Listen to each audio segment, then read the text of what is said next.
My family ignored me for 28 years because of my heart condition, but when my perfect sister needed me to risk my life as a surrogate, they demanded I die for her and threatened to sue me. What I did left them speechless. I'm 31 years old, work in real estate, and honestly, I need to get this story off my chest. Because what happened a few months ago, I basically confirmed something I always knew deep down, but never wanted to fully accept. That for my family, I was never enough. I was never the right daughter, and that all the affection they ever showed me was completely fake and manipulative. I guess I should start from the beginning. When I was born with a heart condition that required constant surgeries and treatments. I don't remember much from those early years, truth be told.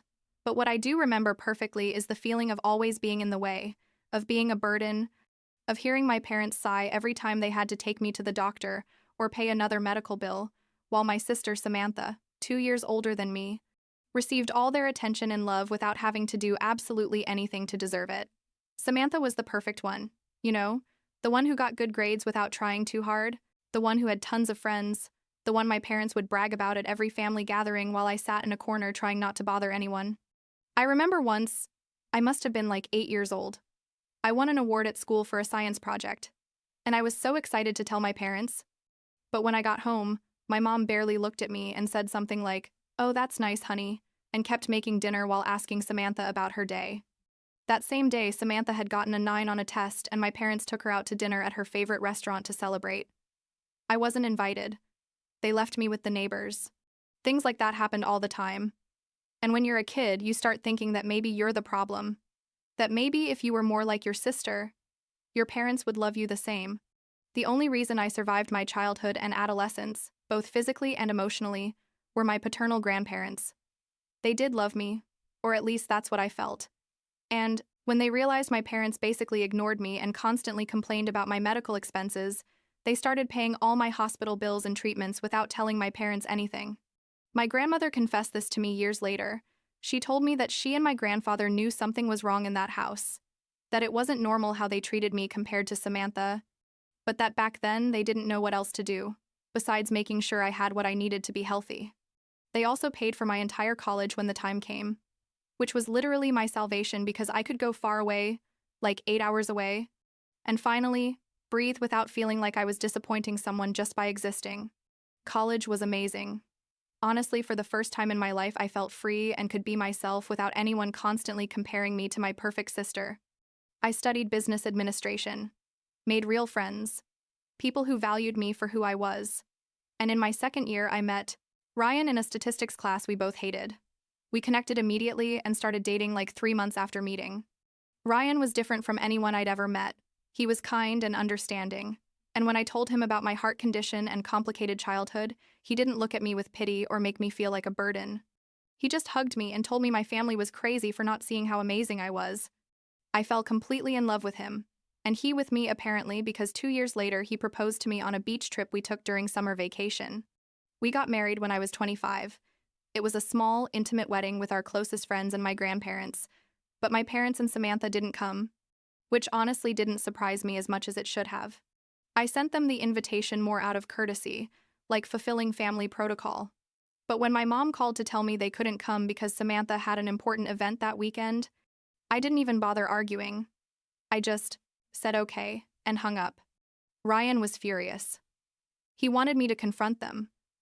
But I explained that this was how it had been my whole life, and that honestly, I preferred having a happy wedding without their negative energy ruining the day. My grandparents were there, and that was enough for me. Or at least that's what I told myself, even though deep down it hurt that they hadn't even tried to be present on one of the most important days of my life. The next few years were probably the best of my existence. Ryan and I built a life together. He got an excellent job in tech, and I started working in real estate, where it turned out I was pretty good. We made good money and were happy without constant family drama. I talked to my grandparents regularly on the phone, but with my parents and Samantha, I had practically no contact. Maybe a generic text message at Christmas or birthdays and nothing more. I didn't miss them, honestly, and I think they didn't miss me either because they never made any effort to have a relationship with me. When I was 27, Ryan and I started talking about having kids. We both wanted to be parents, but I knew my heart condition made pregnancy extremely risky. We went to several specialists, and they all said the same thing. That technically, I could get pregnant, but there was a significant probability of serious complications, even death. Ryan told me that if it was too dangerous, we could adopt or look for other options, that my life was more important than anything else, but I really wanted to try. I wanted to experience pregnancy and have a baby of my own. I know it sounds selfish or irresponsible, but it was something I felt very deep in my heart, and after a lifetime feeling like the wrong choice, I wanted to prove to myself that I could do this, that I could be a mother and be okay. I got pregnant at 28 and it was terrifying, exciting, and absolutely exhausting all at the same time. The doctors monitored me constantly. I had to go to checkups every 10 weeks and then every week, and there were moments when I honestly thought I wasn't going to make it, that my heart was just going to collapse, and both the baby and I were going to die. Ryan was scared all the time. I could see it in his eyes, even though he tried to be strong for me. And my grandparents came to visit us every month to make sure I was okay. Not once during the entire pregnancy did I receive a call or message from my parents or Samantha asking how I was.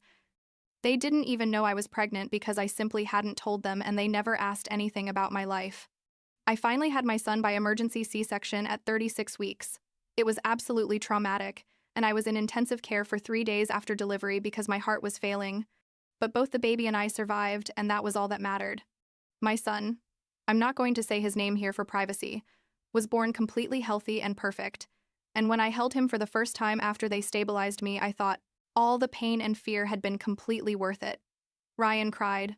I cried. My grandparents cried when they came to meet him. It was one of those perfect moments you never forget. The doctors were very clear after delivery. They told me that under no circumstances should I get pregnant again because my heart wouldn't handle another pregnancy and I would definitely die if I tried. Ryan and I completely agreed. We had a beautiful, healthy son, and that was more than enough. We weren't going to risk my life again. When my son was 2, my grandfather started getting sick. Nothing super serious at first, but the doctors said he needed more care and attention. So Ryan and I decided to move back to my hometown to be close to my grandparents and help with whatever they needed. Honestly, we didn't want to go back. We'd built an incredible life where we were, but we felt it was the right thing to do because my grandparents had done so much for me my whole life, and now it was my turn to take care of them. Ryan was able to transfer to an office of his company in that city, and I found a job at a pretty good real estate agency. So, logistically, it worked out. Although emotionally, I was a bit anxious about the idea of being near my parents and Samantha again. The weird thing was that as soon as we moved back, my family suddenly started contacting me. Like my mom would call to invite me for coffee. My dad sent messages asking how we were, and Samantha out of nowhere added me on social media and started commenting on all my photos saying things like, I missed my favorite sister and that we should get together soon. Everything was super weird and fake. You know? After years of basically completely ignoring me now, they were acting like we were a close, loving family. Ryan was immediately suspicious. He told me something wasn't right and I should be careful. But part of me wanted to believe that maybe they had changed, that maybe they were finally going to treat me like a real family member, and not like the defective daughter they preferred to forget. I started accepting some of their invitations. I'd go to lunches with my mom where she'd ask about my life and work as if she really cared. And Samantha would invite me to her house where she lived with her husband and show me all the things they'd recently bought, always making it clear she was doing very well financially. My grandparents warned me to be careful. My grandmother specifically told me she knew her own children and they were definitely up to something. But I wanted to give them the benefit of the doubt, even though deep down I knew my grandmother was probably right. Everything exploded like 3 months after we moved back. My parents organized a family dinner, supposedly to celebrate that I'd returned to the city, and so they could finally meet my son after 2.5 years of existence. The dinner was at my parents' house, the same house where I grew up feeling invisible. And from the moment we arrived, something felt strange. Like there was a tension in the air. I couldn't exactly identify, but that made me nervous. Samantha was there with her husband. My parents were acting super attentive to me, which was completely out of character, and everyone seemed to be waiting for something, although I didn't know what. We had dinner, and everything seemed relatively normal. We talked about general superficial things. My parents played a little with my son, although you could tell they had no idea how to interact with kids. And then when we were having dessert, my mom said Samantha had something special she wanted to ask me. My sister pulled out a card, one of those greeting cards with glitter and a fancy envelope, and handed it to me with a huge smile, saying, open it, and I opened it not knowing what to expect. The card said something cheesy about sisters and family, and inside there was a handwritten note from Samantha asking me if I could be her surrogate because she and her husband had been trying to have a baby for years without success, and the doctors had told them she couldn't get pregnant due to fertility issues. I froze reading that note. I literally couldn't process what I was seeing, and when I looked up, everyone was staring at me with these expectant smiles, like they'd just asked me something completely reasonable and obvious. My mom said it would be so beautiful if I could do this for my sister, that it was my opportunity to finally do something meaningful for the family. And my dad added that they knew I could do it because I'd already had a baby, so obviously I could have another. I couldn't believe what I was hearing. Like, seriously, they thought this was a normal request after years of treating me like garbage? Did they really think I would risk my life for Samantha when she hadn't even come to my wedding? I told them I couldn't, that the doctors had explicitly told me another pregnancy would kill me, and it wasn't an option. But Samantha immediately, I started crying, saying I was her only hope, and how could I be so selfish to deny her the chance to be a mother? My mom told me I was exaggerating, that doctors are always dramatic, and that if I'd survived one pregnancy, I could survive another. And my dad literally said this was the least I could do, after everything they'd sacrificed for me during my childhood, with my medical problems. That's when I finally understood everything. All the fake kindness of the last few months, all the calls and messages. It had all been a calculated manipulation to lead me to this moment where they'd ask me to risk my life for Samantha, and they expected me to say yes because they were finally paying attention to me.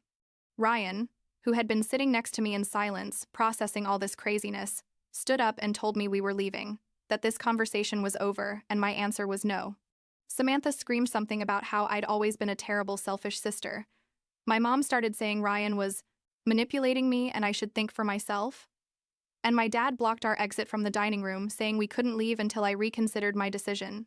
I told them, as calmly as I could, although inside I was shaking with rage and pain, that the answer was no, that it would never be yes, and that I found it absolutely disgusting that after ignoring me my whole life, they now pretended it was my obligation to die for Samantha because she wanted a baby. I picked up my son. Ryan took my keys because I was too upset to drive, and we left that house while my family screamed horrible things about me and how I'd always been a disappointment. We drove in silence back to our house, and once I put my son to bed, who thank God was too young to understand what had happened, I completely broke down and cried for hours while Ryan held me and told me over and over that I hadn't done anything wrong, that my family was sick and manipulative, and that he would never let me face this alone. Part of me felt guilty, that part that had been conditioned for years to think I was the problem. But the rational part of my brain knew what they'd asked me was completely unacceptable, and saying no was the only right choice. The next day, my mom sent me a message saying she wanted to meet with me to talk calmly, that things had gotten out of control the night before, and she wanted to explain Samantha's situation better. I agreed to meet her at a coffee shop because honestly I thought maybe she was going to apologize or understand my point of view. But as soon as we sat down, she started with the same manipulative speech about how I should help my sister, that Samantha was devastated and depressed about not being able to have children, and that I was selfish for denying her this opportunity when I technically could do it. I explained again, in more detail this time, that my heart condition made another pregnancy literally fatal, that it wasn't an exaggeration or dramatization but a medical fact confirmed by multiple specialists. But my mom just shook her head and said that if I really wanted to help, I'd find a way. That mothers risk their lives for their children all the time, and this wasn't different. I asked her if she was really suggesting I should die so Samantha could have a baby, and she was quiet for a moment before saying I was being dramatic and probably nothing bad would happen. I got up and left that coffee shop without saying anything else because there simply was nothing to say.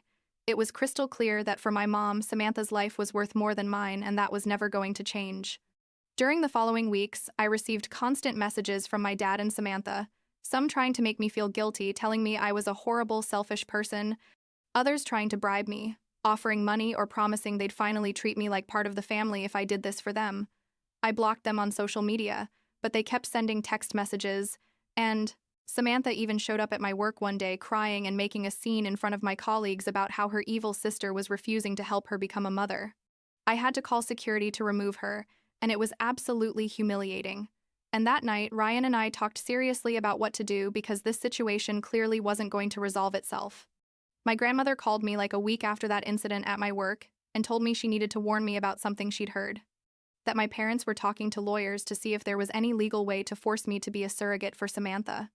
Obviously, that's completely ridiculous, and there's no law that can force someone to get pregnant against their will. But the fact they were even considering taking legal action against me showed me how far they were willing to go. Ryan immediately contacted a lawyer friend of his to advise us on how to protect ourselves legally, and although the lawyer assured us there was no real case they could present against us, he recommended we document all the harassment and threats in case we needed a restraining order in the future. My parents sent me one last long message. Like my dad wrote 3 paragraphs about how disappointed they were in me, about how I'd turned out to be an ungrateful daughter after everything they'd done for me. Which is ironic considering it was my grandparents who literally paid for everything in my childhood, and about how Samantha was suffering because of me, and I'd have to live with that guilt the rest of my life. It ended saying they no longer considered me part of the family and I shouldn't contact them again. As if I was the one who'd been desperate for their attention, and not them who'd sought me out, only to manipulate me. Ryan and I decided the best thing was to cut off contact completely. I blocked their phone numbers, their emails, everything, and made it very clear at my work that if anyone from my family showed up, they shouldn't let them in and should call security immediately. It was liberating in a way, like finally accepting I was never going to have the family I always wanted and stop trying to earn a love that was never available to me in the first place. My grandparents supported me completely. My grandmother told me she was proud of me for setting boundaries and not letting myself be manipulated, and that meant more to me than I can express. Now, like 6 months after all this, I'm in a much better place emotionally. I no longer carry the guilt or the feeling that I have to prove something to people who will never value me no matter what I do. My life with Ryan and our son is peaceful and full of real love. Not that conditional, manipulative love my family always offered me. I still have days where it hurts, where I wonder what I did to deserve so much indifference from the people who were supposed to love me unconditionally. But then I look at my son and my husband and I realize the family I built is 1,000 times better than the family I was born into. My grandparents are still an important part of our lives. My grandfather improved a bit in health and now spends a lot of time playing with my son, and that fills my heart in a way my immediate family never could. I don't know what happened with Samantha and her desire to be a mother. Honestly, I don't care. And I guess my parents still believe I'm the villain of this story, but that's their narrative they can believe if they want. I know the truth.